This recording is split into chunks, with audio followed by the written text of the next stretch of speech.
1991, acaba a União Soviética. Na época, o maior e mais poderoso país comunista da Terra. E acaba, vários fatores, é claro, mas o mais importante de todos eles foi o fator essencialmente econômico, a ausência de uma economia de mercado, uma economia livre. Preste atenção o que foi que aconteceu. Durante a década de 1950 e 1960, segundo historiadores da economia, os países da antiga cortina de ferro e a União Soviética experimentaram crescimentos econômicos bastante vigorosos, tá bom? Esse crescimento econômico fez com que os intelectuais de esquerda no mundo inteiro levantasse o seguinte argumento em relação aos capitalistas, em discussões com os defensores do capitalismo. Ora, eles diziam que o comunismo, ao ter crescimento econômico vigoroso, estabelecia uma supremacia econômica e, portanto, moral frente aos absurdos, frente às injustiças sociais típicas do capitalismo. Poxa, até aí, ó, beleza, show de bola, sem problema. Mas, em 1991, a União Soviética acabou, por motivos, conforme eu já disse, econômicos. E aí o que foi que aconteceu? Uma grande parte de intelectuais de esquerda, principalmente aqui no mundo ocidental, eles se sentiram órfãos daquele discurso em relação à alegação da superioridade moral do comunismo frente ao capitalismo. Ora, se o comunismo tinha desabado, tinha terminado por motivos econômicos, eu não posso mais agora alegar a superioridade econômica e, portanto, moral do comunismo. Eles ficaram, aqui no Ocidente, órfãos. Eles precisavam de uma ideologia. Muito bem. O que foi que aconteceu? Simples. Nos Estados Unidos, particularmente falando nos Estados Unidos, a partir de 1991, aqueles intelectuais de esquerdas na academia, ou seja, nas universidades, eles começaram a mudar a direção da atenção, dos discursos, dos estudos dele. Sai de cena a pauta, o programa, as políticas oficiais de Estado, Estado comunista, Estado socialista, e entre as pautas sociais. Particularmente falando, o combate ao racismo, o apoio ao feminismo. Não, é claro, de maneira, não é que esses intelectuais órfãos tenham criado o combate ao racismo, nem o apoio ao feminismo. Essas lutas já eram conhecidíssimas. Poxa, todo mundo sabe das mega passeatas, das mega manifestações em prol dos direitos civis dos Estados Unidos. Mas essas pautas ganharam força, ganharam um impulso com a adesão desses pensadores, desses intelectuais de esquerdas. Muito bem. O que foi então que aconteceu? Bem simples. Com essas pautas sociais, nós hoje temos, em 2025, uma explicação em relação à origem de um movimento que você chama de movimento woke, o identitarismo. Pois bem, as origens, as sementes, o embrião, a gênese começa lá, no início da década de 90, com a opção dos intelectuais de esquerda pelas pautas sociais.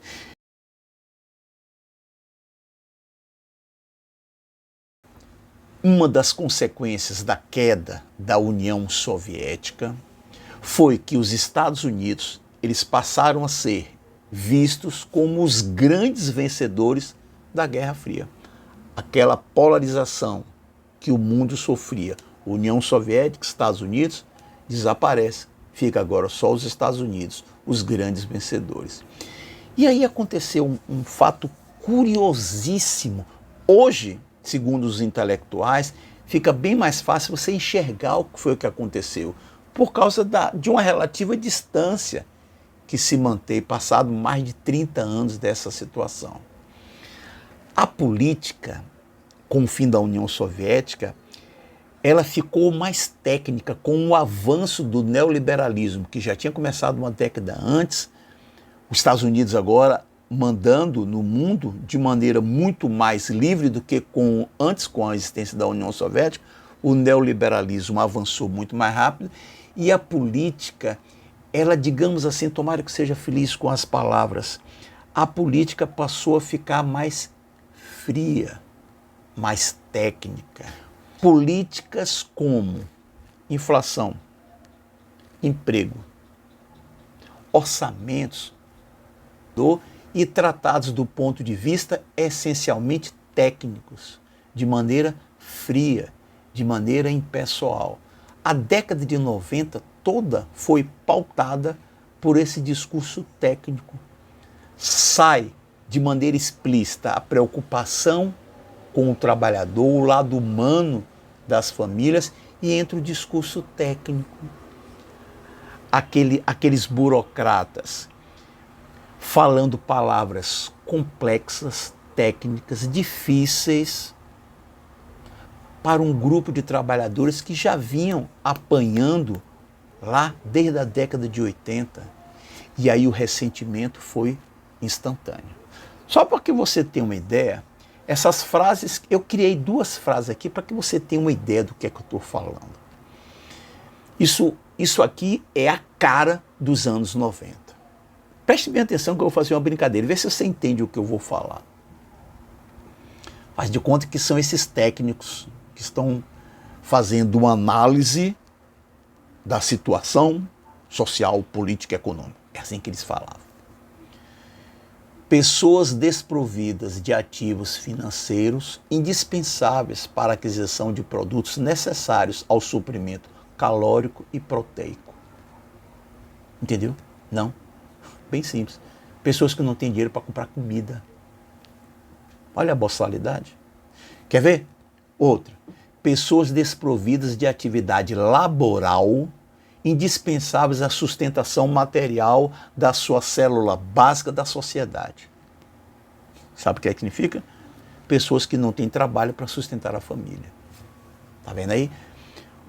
O trabalhador ressentido, já atingido por diversas crises econômicas, pela redução do papel do Estado, perda de privilégios, perda de direitos trabalhistas, vem agora o neoliberalismo e tem uma cara antipática, fria, técnica, impessoal. Caramba, cria-se um vazio de poder e na política não existe vazio porque logo é ocupado. O que é que acontece? Os políticos de direita ou de extrema direita vêm e falam justamente aquilo que o trabalhador ressentido quer escutar. Mas aí, me explica só uma coisa. E por que os políticos de direita ganharam proeminência? Bem simples. Porque esse tipo de política neoliberal, esse tipo de postura, de explicações, de técnicos, com linguagem técnica, absolutamente incompreensível pela esmagadora maioria da população, todos esses comportamentos ficaram associados a governos de esquerda. Então olha só você, quando os espertalhões da política, pode ser da direita ou da esquerda, nesse caso aqui da direita, percebe que você tem uma carência, um vazio, onde o trabalhador está ressentido, precisando de alguém que prometa a salvação, opa, vou entrar nessa. Foi o que aconteceu. A partir do final dos anos 90, início dos anos 2000, no mundo começam a aparecer discursos extremados de direita, prometendo solução, prometendo atenção. Olha, eu sei que o que você está sofrendo, concordo com suas queixas, estou aqui para lhe ajudar e vou propor a você uma volta ao passado. O que é que a gente vê nos Estados Unidos? O movimento de Donald Trump. Make America Great Again, ou seja, fazer a América grande de novo. Acabou aqui? De maneira nenhuma. Eu continuo o restante lá no próximo vídeo.